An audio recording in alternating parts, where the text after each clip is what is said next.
big brands are always spending massive amounts of budget and money to external communications and building brands and above-the-line activities, etc., etc. But Daniel, do you think that the same time and effort is spent on internal communications and internal branding?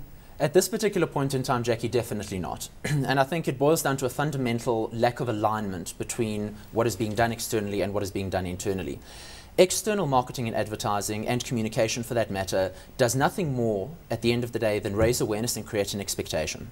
Your internal communication is your tool for effective employee engagement to create a culture within the organization that will effectively deliver on that brand promise. And that brand promise is defined by behaviors in the organization. So in other words, how are you going to act in a particular way that will favorably deliver the brand promise that's being made through the advertising and marketing initiatives externally? At the moment, I think a lot of organizations are still struggling to come to terms with the alignment between the external and internal communication. And as you rightly said in the introduction, a lot of money is being spent externally, sometimes hundreds of millions of rands, but even 2-3 million won't be matched for internal communication. Do you agree with there's some sort of inconsistency between what's happening externally versus what's happening internally, Grant? Absolutely. In my experience, there's a huge inconsistency. The organizations that we work with realize that you have to drive the message internally as well as externally. So there has to be an alignment with the values as well, and the internal communications drive. It needs to come together and to be cohesive. So also what we said was to create touch points, because your human capital really becomes touch points for your brand, right? But we also know that it's more than just a uniform or a badge. Daniel, what does it actually involve to create an internal strategy? I think it's more about the culture. Internal communication provides a set of tools and touch points to effectively deliver employee engagement. Engaged employees will therefore be able to deliver better experiences to customers. In the organizations that we work with, we see typically 4 stages that employees go through in this process that is being created. First of all, you can raise awareness. Secondly, you change perception. That is within the realm of corporate communication. That is when you put up the wallpaper, you put up the posters, the screensavers. Those are the physical, passive touch points. When it comes to the higher levels of securing buy-in and finally changing behavior in order to deliver on that brand promise, that is the realm of culture modification, and that is primarily driven by the leadership in the business. In other words, employees want to see what the leaders are doing, and large organizations, especially if you look at the large FMCG companies, the retailers, the banks, the airlines, they are simply too large to have 2 communication experts communicating to 20,000 people. It simply will not happen. And that is why leadership becomes very important. Start right at the board, at the CEO's level. It's got to be driven from the top, cascaded down by effectively equipping your line management and your mid-management leaders with the right message and understanding to then communicate that to your frontline staff that are ultimately your touch points with your customers. You agree with that? I mean, that's pretty much what you do. I mean, with your coaching, with your leadership coaching. So take us through that and how you go through the coaching process, Grant. Yeah, Daniel's absolutely correct. You need a brand champion, which is your CEO of the organization.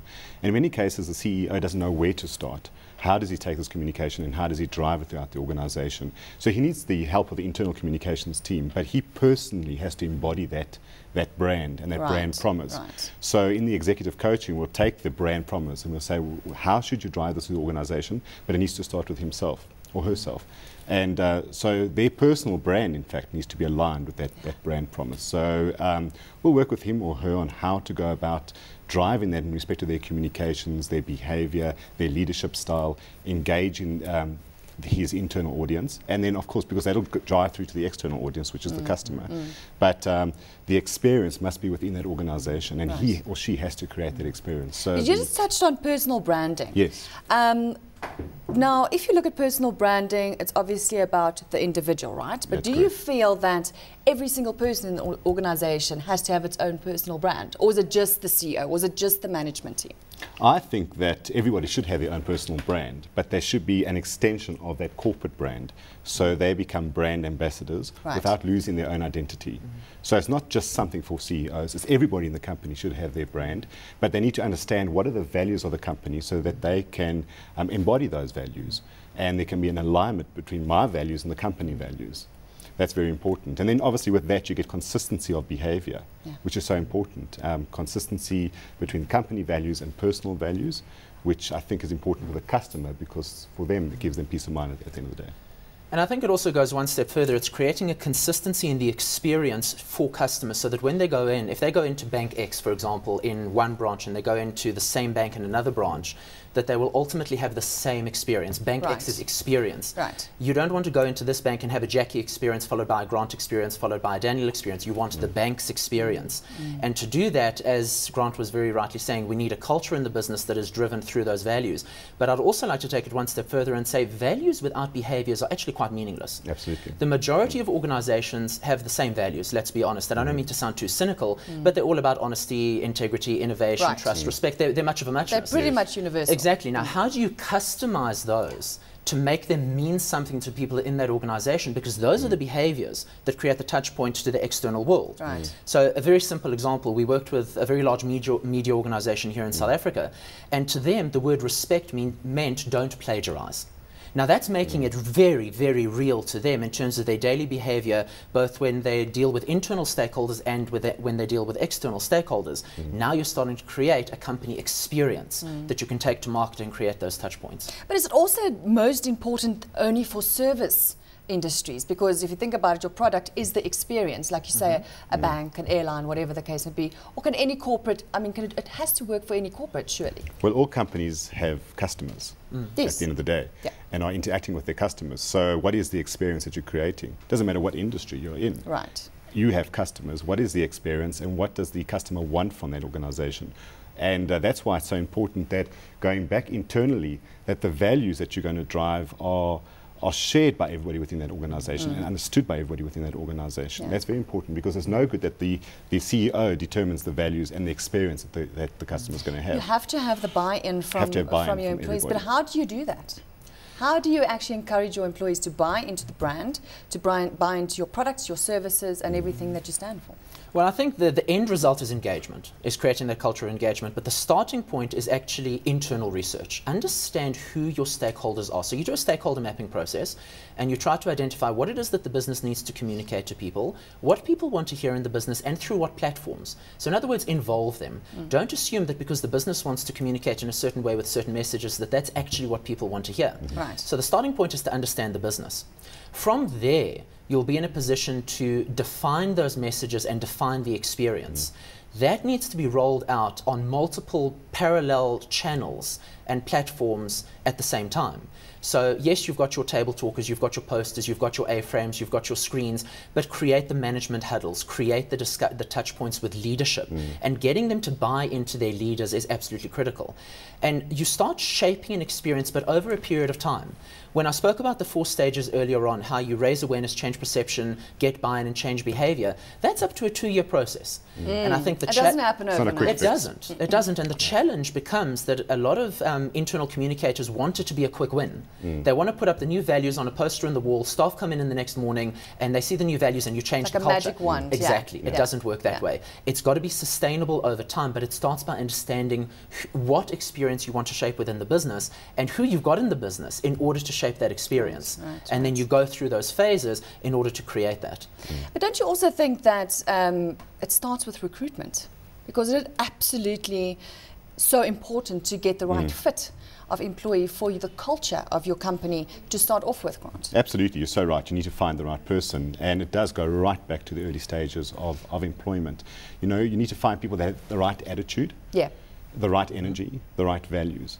If they've got that, that's a good starting point. Of course, then is the induction that follows after that. So this is our organization. This is what we want you to do in the organization. This is how we see you contributing.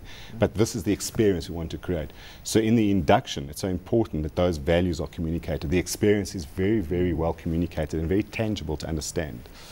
It's essential. What about incentivizing employees and giving something back? And I mean, surely we need to motivate and keep employees motivated to create this positivity and buy-in within the company. So how important is that, Daniel? Incentivization is an important element, but I always think it's got to be linked back to a tangible business output. Incentivizing people through team building exercises, those are important unto themselves, but without having a tangible output that they can experience and feel that they are part of a bigger picture, then it's not going to ultimately work. I think with incentivization, it's also important to remember that that's not the role of internal communication on its own. That's a role that transcends to human capital management, transcends to leadership. Right. It's a role that integrates everybody. Yeah. But the touch points, you talk to the head, the heart, the gut, and the hands. And until you talk to the hands and you give them something to do to experience that connection with the brand, you're not going to ultimately succeed in that. So the incentives are important, but it's got to be a talk to the hands environment. So who's getting it right? Let's think of some examples of corporates or service industry, companies that are actually getting it right. Grant? Well, I've had the good fortune to work with a company called Worth, which is a German company. And 2 years ago, they launched a program to change the experience that customers were having with the company, but also internally to get the staff geared up and excited about what they do. So we launched this project 2 years ago, and of course we had the recession as well, so it was a difficult time to launch a program like this. But I'm so delighted to say that their company is doing so well in South Africa right now because they have this complement of staff members who are passionate about what they do. They've bought into the values, they're passionate about the experience they're going to create. And of course their sales are reflecting that now as well. Proof's in the pudding. Yeah. There's another nice example. We've also been very, very fortunate to work with a company called TFMC, Total Facilities Management Company, for the past 10 years.